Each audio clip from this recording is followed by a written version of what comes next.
तो आइए दोस्तों, आपको सिंधु सभ्यता के बारे में पढ़ा रहे थे। फिर से हम शुरू करते हैं। कल लाइट कटने की वजह से हम क्लास नहीं ले पाए थे सही से। ठीक है, आज सिंधु सभ्यता फिर से शुरू करते हैं।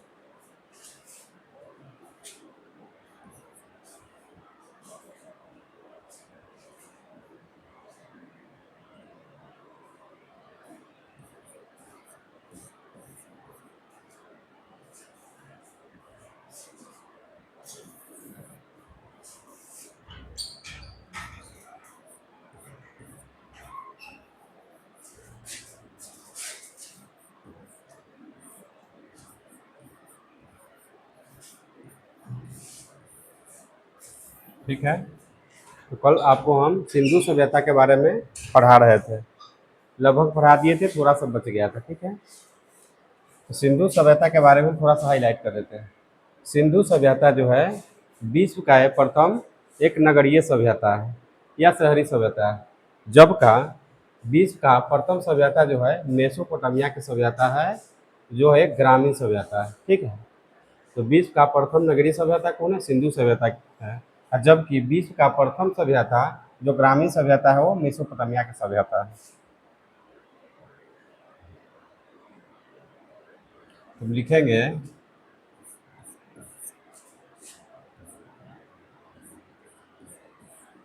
विश्व का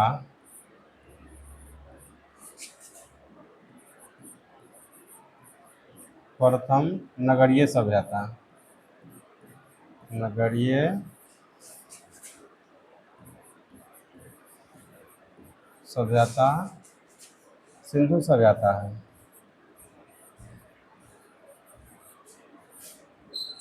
सिंधु सभ्यता।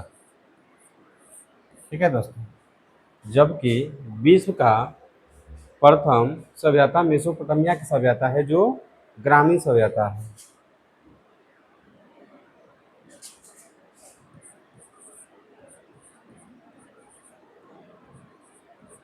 जबकि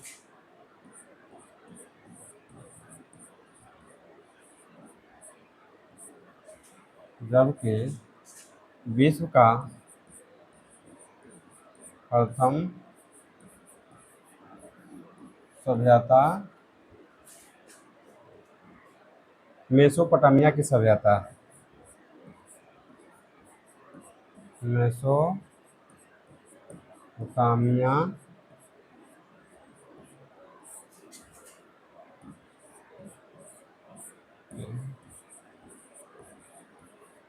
मेसोपोटामिया की सभ्यता।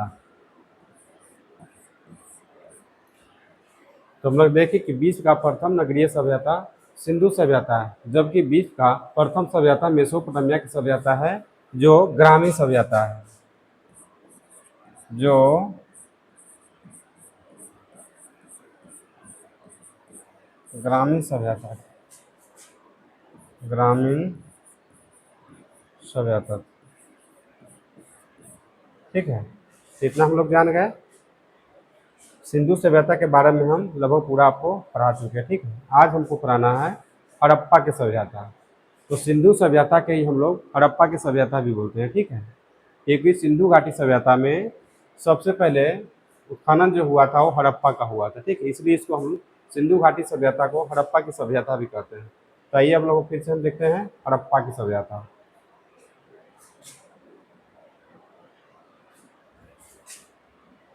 लिखेंगे हड़प्पा।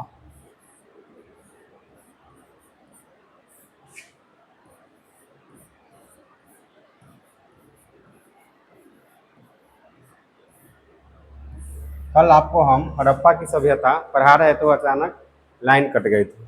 ठीक है, इसके वजह से हम क्लास नहीं ले पाए थे। तो आज आपको फिर से आपको देखना है हड़प्पा की सभ्यता। ठीक है, तो हड़प्पा की सभ्यता जो है कैसी सभ्यता है? तो हड़प्पा की सभ्यता सिंधु घाटी सभ्यता को ही बोलते हैं हम लोग। ठीक है, तो हड़प्पा में हम देखेंगे जो हड़प्पा है कहाँ। कल ऐसे हम बता चुके हैं, फिर आज आपको रिवाइज करा देते हैं। हड़प्पा जो है पाकिस्तान में है। कहाँ है हड़प्पा? पाकिस्तान में है। पाकिस्तान के माउंट गोमरी जिला में। कहाँ है? पाकिस्तान के माउंट गोमरी जिला में है, रावी नदी के किनारे। ठीक है, हड़प्पा। हड़प्पा में सर्वप्रथम चांदी का प्रयोग यहीं से हुआ था। चांदी का जो प्रयोग हुआ था सर्वप्रथम हड़प्पा में ही हुआ था। तो हम लिखेंगे यहाँ एक लाइन,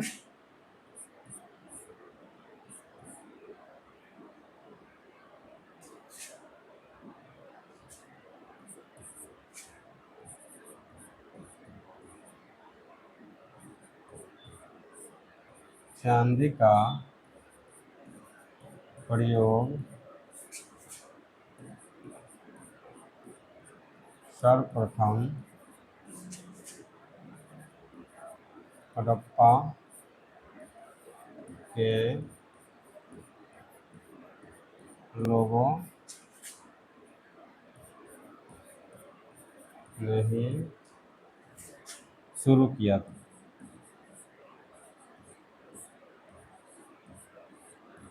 शुरू किया, आप लोग लिख लीजिए तो याद रहेगा आपको। चांदी का सर्वप्रथम प्रयोग क्या कहाँ किया गया था? तो चांदी का सर्वप्रथम प्रयोग जो है हड़प्पा में किया गया था, हड़प्पा के लोगों ने ही किया था। ठीक है, तो हम लोग ये देखेंगे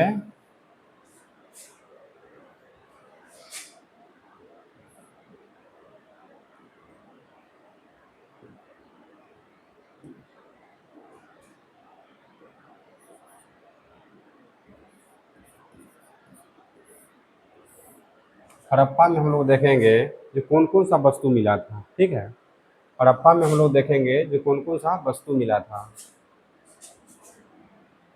हड़प्पा में कौन कौन वस्तु मिला। ठीक है दोस्तों, हड़प्पा में कौन कौन सा वस्तु मिला था हम देखेंगे। जब हड़प्पा का उत्खनन हुआ था, दयाराम साहनी ने किए थे, तो उसमें कौन कौन सा वस्तु मिला था वो हमको आज देखना है। ठीक है, तो देखेंगे हड़प्पा में सबसे पहले मिला था कुम्हार का चाक। क्या मिला था? कुम्हार का चाक मिला था। श्रमिक आवास मिला था। उसके बाद अन्नागार मिला था। उसके बाद ओखली मिला था, लकड़ी का ओखली मिला था। और उसके बाद लकड़ी का ताबूत मिला था। उसके बाद RH-37 कब्रिस्तान मिला था। उसके बाद मातृ देवी का मूर्ति मिला था। ठीक है दोस्तों, तो हम लोग लिख लेंगे।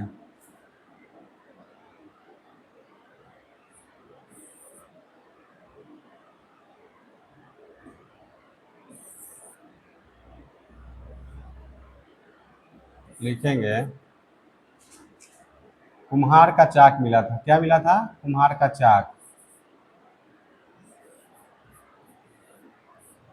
कुम्हार का चाक मिला था। उसके बाद जो मिला था अन्नागार मिला था।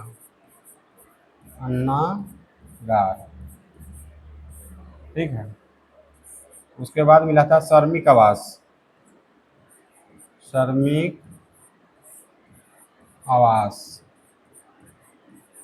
ठीक है दोस्तों, तो थोड़ा ट्रिक से समझिए। कुम्हार का चाक मिला था। जनरली तौर पर कुम्हार लोग जो होते हैं वो चाक का काम करते हैं, वो बर्तन उर्तन बनाने का मजदूर वर्ग के होते हैं वो। तो कुम्हार के चाक मिला था। जो काम उम करके आएंगे तो ऑटोमेटिक उन लोगों को क्या चाहिए? खाना चाहिए। ठीक है, अन्न चाहिए। तन के लिए उनको क्या मिला? अन्नागार मिला था। और सोने के लिए क्या चाहिए? श्रमिक आवास चाहिए। यानी मजदूर वर्ग के लोग हैं, उनको सोने के लिए क्या चाहिए? आवास चाहिए। तो श्रमिक आवास मिला था। ठीक है, उसके बाद मिला ओखली। ओखली मिला था। ओखली। ठीक है दोस्तों, लकड़ी का ओखली मिला था। किसका मिला था? लकड़ी का। लकड़ी। ठीक, लकड़ी का ओखली मिला था। और उसके बाद लकड़ी का ताबूत भी मिला था। ताबूत। ठीक है, ये भी आपको लकड़ी का ही मिला था।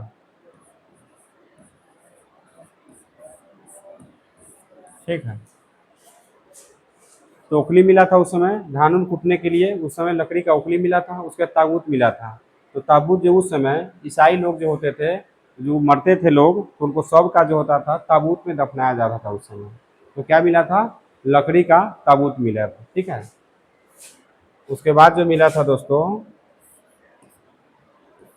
RH-37 कब्रिस्तान। कब्रिस्तान, ठीक है दोस्तों। तो उस समय सिंधु घाटी सभ्यता के लोग वो तो ऐसा लिखे थे जो लोग को समझ में नहीं आया था। लिखना तो उनको आता था, लेकिन उनके द्वारा जो लिखा गया लिपि जो थे जो लोगों को आज तक पढ़ा नहीं गया। तार का मतलब क्या होता है, एज का मतलब होता है आज तक लोगों को समझ में नहीं आया जो उनकी भाषा में क्या है, ठीक है। तो RH-37 कब्रिस्तान मिला था, ठीक है। उसके बाद जो दोस्तों मिला था वो मातृ देवी की मूर्ति। मातृ देवी की मूर्ति, ठीक है दोस्तों। क्या मिला? मातृ देवी की मूर्ति। तो उस समय के जो समाज था हमारा, जो कैसा समाज था, इससे प्रतीत होता है कि मातृ सत्तात्मक थे उस समय। सिंधु घाटी सभ्यता में, हड़प्पा के सभ्यता में समाज कैसा था? मातृ सत्तात्मक था। यानी कि किसी भी बच्चा से पूछा उस समय जो जाता था, जब आपकी माँ के नाम क्या है। आज के डेट में अगर किसी बच्चा से पूछा जाएगा जब आपकी माँ की नाम क्या है, तो अभी गुस्सा आ जाएगा, तो संभव तो हो सकता है कि मार झगड़ा हो जाए। लेकिन उस समय हड़प्पा में, सिंधु घाटी सभ्यता में मातृ सत्तात्मक समाज था। तो हमारा समाज जो था, पिता के नाम नहीं पूछ के माता के नाम पूछता था लोग, ठीक है। उसी को हम लोग कहेंगे मातृ सत्तात्मक, ठीक है। और अभी का जो हमारा समाज जो है वो क्या है, वो पितृ सत्तात्मक है। अभी का जो समाज है वो पितृ सत्तात्मक है। उस समय का समाज कैसा था? तो मातृ सत्तात्मक। एक मिनट दोस्तों,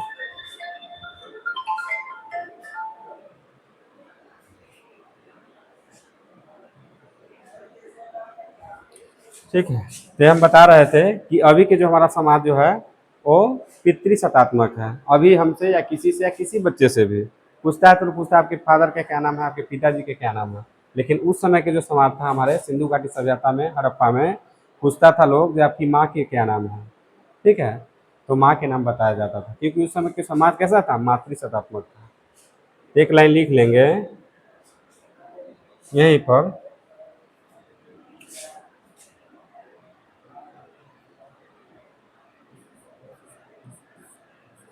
सिंधु घाटी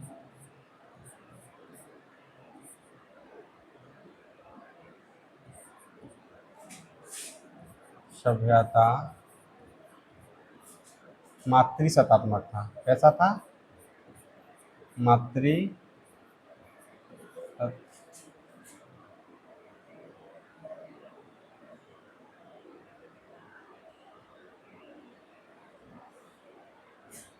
मातृ सत्तात्मक था, सत्तात्मक था, ठीक है दोस्तों। तो कंफ्यूज नहीं होना था, ठीक है। कंफ्यूज नहीं होना है अभी हम लोगों को।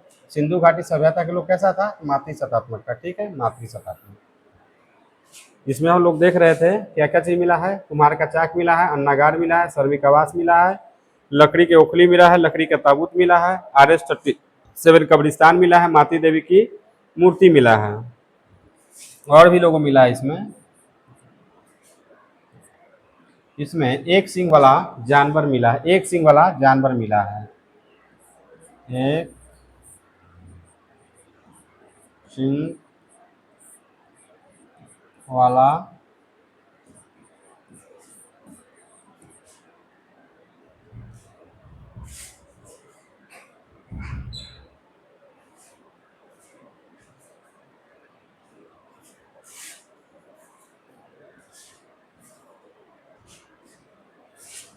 एक सींग वाला जानवर मिला है, ठीक है। सिंधु घाटी सभ्यता में एक ऐसा जानवर मिला था जो एक सींग वाला था, ठीक है। उसके बाद हाथी का कपाल मिला, यानी खोपड़ी मिला था। क्या मिला था दोस्तों? हाथी का खोपड़ी, कपाल, हाथी का कपाल, ठीक है। देखिए और क्या क्या चीज मिला था हड़प्पा में। एक मिला था स्त्री के गर्भ से निकला हुआ पौधा। क्या मिला था? स्त्री के गर्भ से निकला हुआ पौधा मिला था। लिखेंगे स्त्री के गर्भ से निकला हुआ पौधा। पौधा, ठीक है दोस्तों। हम लोग क्या देखे, हड़प्पा में कौन कौन सा वस्तु मिला था। पहले कुम्हार का चाक मिला था, दूसरा अन्नागार मिला था, तीसरा सर्वी कवास मिला था, उसके बाद लकड़ी के ओखली मिला था, लकड़ी के ताबूत मिला था, RS-37 कब्रिस्तान मिला था, मातृ देवी की मूर्ति मिला था। उसके बाद एक सिंग वाला जानवर मिला था, हाथी का कपाल मिला था, स्त्री के गर्भ से निकला हुआ पौधा मिला था। ठीक है दोस्तों, ये हमारा हड़प्पा का टॉपिक जो है समाप्त हो गया। अब हम लोग आगे बढ़ते हैं।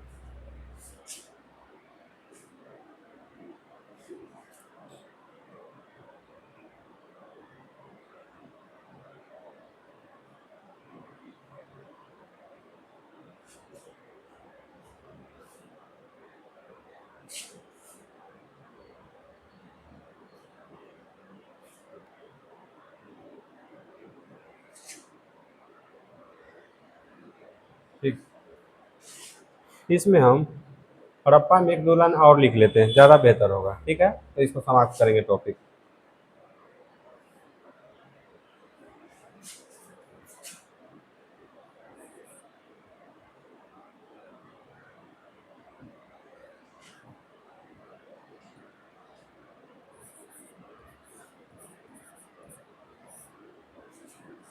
देखिए, हड़प्पा के बारे में कुछ डिटेल बता देते हैं आपको। हड़प्पा जो है पाकिस्तान के लाड़काना ज़िला में, कहाँ है, पाकिस्तान के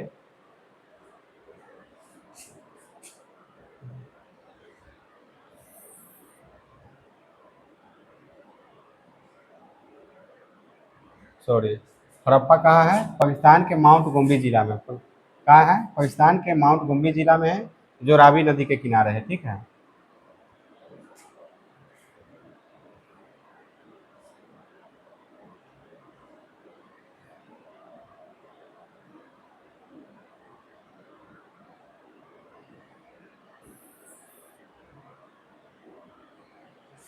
आइए हम लोग आगे बढ़ते हैं। अब देखते हैं मोहनजोदड़ो। अगला टॉपिक है मोहनजोदड़ो।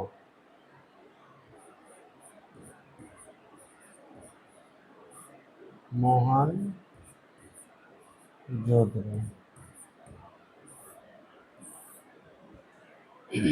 अगला टॉपिक क्या है, मोहनजोदड़ो। मोहनजोदड़ो जो है ये भी पाकिस्तान में है। कहाँ है, पाकिस्तान में, पाकिस्तान के लाड़काना ज़िला में है। मोहनजोदड़ो कहाँ है, पाकिस्तान के लाड़काना ज़िला में है और सिंधु नदी के किनारे है। ठीक है, तो लिखेंगे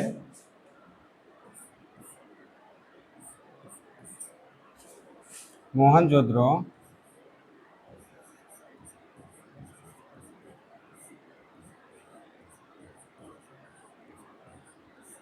मोहनजोदड़ो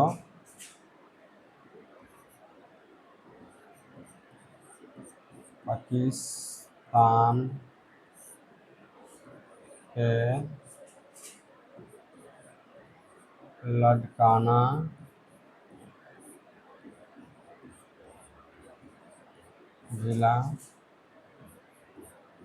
में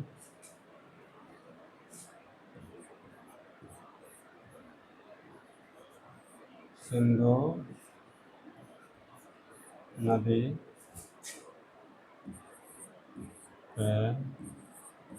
किनारे स्थित है। स्थित है। ठीक है दोस्तों, तो हम देख लिए कि हड़प्पा कहाँ है, तो पाकिस्तान के लाड़काना जिला में सिंधु नदी के किनारे स्थित है। मोहनजोदड़ो, मोहनजोदड़ो को मृतकों का टीला भी कहा जाता है। ठीक है दोस्तों, मोहनजोदड़ो को मृतकों का टीला कहा जाता है। तो मृतकों का टीला हम क्यों कहेंगे, उस समय बहुत सारे शव मिला था, तो उसमें देखा गया था कि शव के ऊपर शव, यानी कि लाशों के ऊपर लाशों का ढेर लगा के सुसज्जित तरीका से रखा हुआ था। इसलिए हम लोग कहते हैं मृतकों का टीला। किसी का पैर टूटा हुआ था कंकाल का, तो किसी का हाथ टूटा है, तो किसी का कपार फूटा हुआ है, तो किसी का सर कुछ मतलब कि फूट फाट सबके भेल था। इससे यह प्रतीत होता है कि उस समय ऐसा कोई भयावह कोई घटना हुआ होगा। ठीक है, तो हम लोग मोहनजोदड़ो क्या कहेंगे, मृतकों का टीला।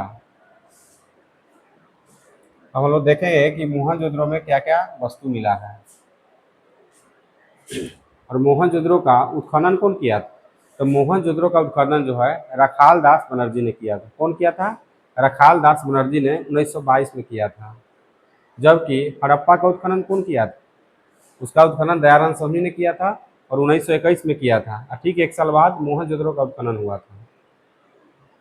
मोहनजोदड़ो जो है सिंधु सभ्यता का सबसे बड़ा शहर है। मोहनजोदड़ो जो है सिंधु सभ्यता का सबसे बड़ा शहर है और सबसे विकसित शहर है।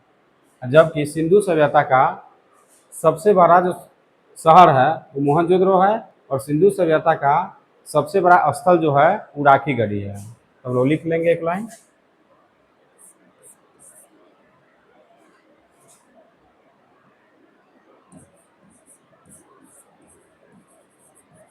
सिंधु सभ्यता का सबसे बड़ा एवं विकसित शहर है। विकसित शहर मोहनजोदड़ो है। मोहनजोदड़ो था। ठीक है, तो सबसे बड़ा और सबसे विकसित शहर मोहनजोदड़ो था उस समय। आगे बढ़ते हैं हम लोग। अब देखेंगे कि मोहनजोदड़ो में कौन कौन सा वस्तु मिला है।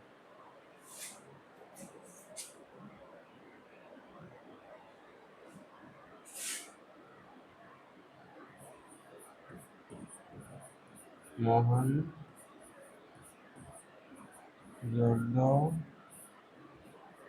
में मिलने वाला वस्तु।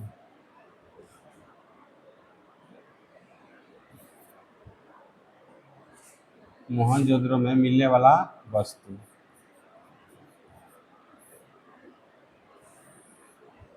आइए हम लोग देखते हैं कि मोहनजोदड़ो में कौन कौन सा वस्तु मिला था। तो मोहनजोदड़ो में सबसे पहले जो मिला था वो पुरोहित आवास मिला था। क्या मिला था? पुरोहित का आवास मिला था मोहनजोदड़ो में। उसके बाद जो मिला था स्नागार मिला था। क्या मिला था? स्नागार मिला था। एक कुआं मिला था। ठीक है, मोहनजोदड़ो में सबसे पहले मिला था पुरोहित आवास, उसके बाद मिला था घर में एक कुआं, और उसके बाद स्नानागार, फिर अन्नागार मिला था। उसमें यानी बहुत सारे वस्तुएं इसमें मिला था। ये हम लोग लिख लेते हैं पहले।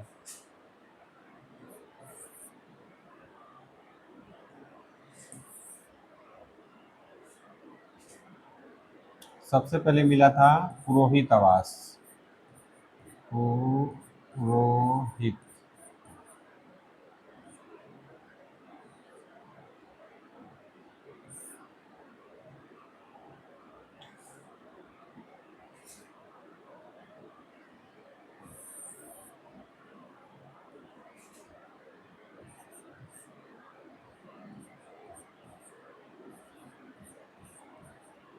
पुरोहित आवास।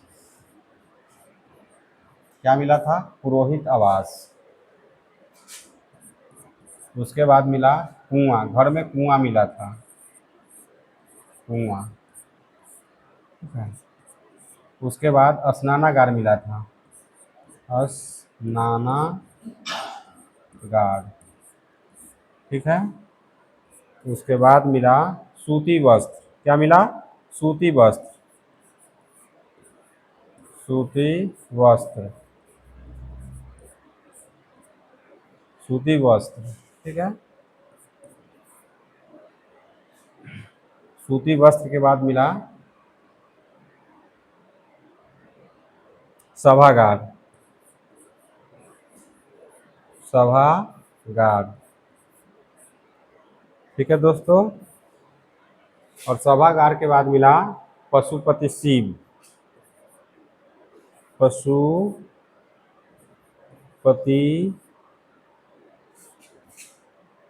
शिव,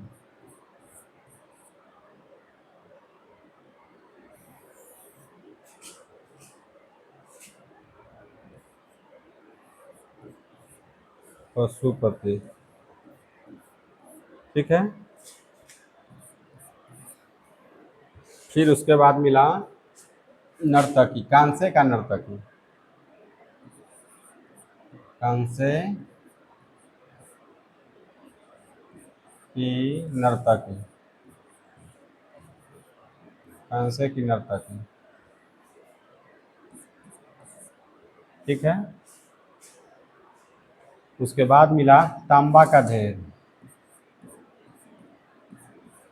तांबा का ढेर,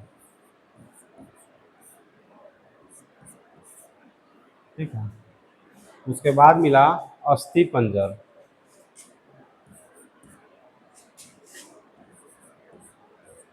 अस्थि पंजर, ठीक है दोस्तों।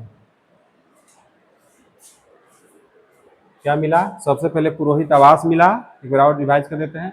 उसके बाद घर में कुआं मिला, उसके बाद स्नानागार मिला, फिर सूती वस्त्र मिला, फिर सभागार मिला, फिर पशुपति शिव मिला, उसके बाद कांसे की नर्तकी मिला, तांबे का ढेर मिला, और उसके बाद अस्थि पंजर मिला, ठीक है।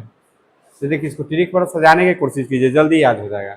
जैसे पुरोहित आवाज, पुरोहित पंडित जी को बोलते हैं। तो पंडित जी क्या किए, जो घर में अपने कुआं खुदवाए, कुआं खुदवा के क्या किए, स्नान किए, ठीक है। स्नान करके सूती वस्त्र पहने। सूती वस्त्र खरीदने के बाद उसने क्या किए थे, अन्न ग्रहण किया, यानी अन्नागार। इसमें भी एक था विशाल अन्नागार, ठीक है, यहाँ लिख देते हैं।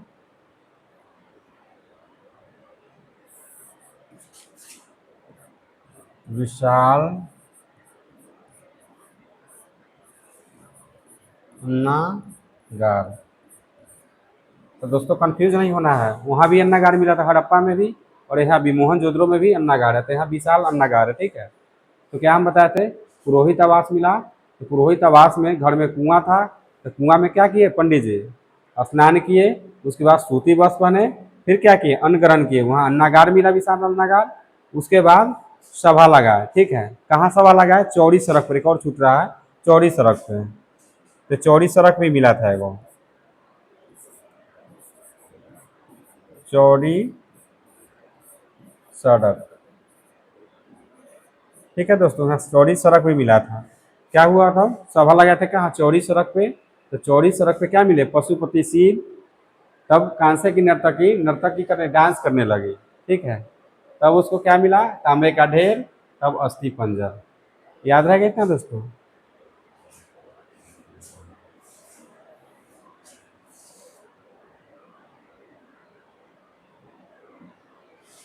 तो आज भर इतने रह देते हैं, आगे के क्लास कल समझा देंगे।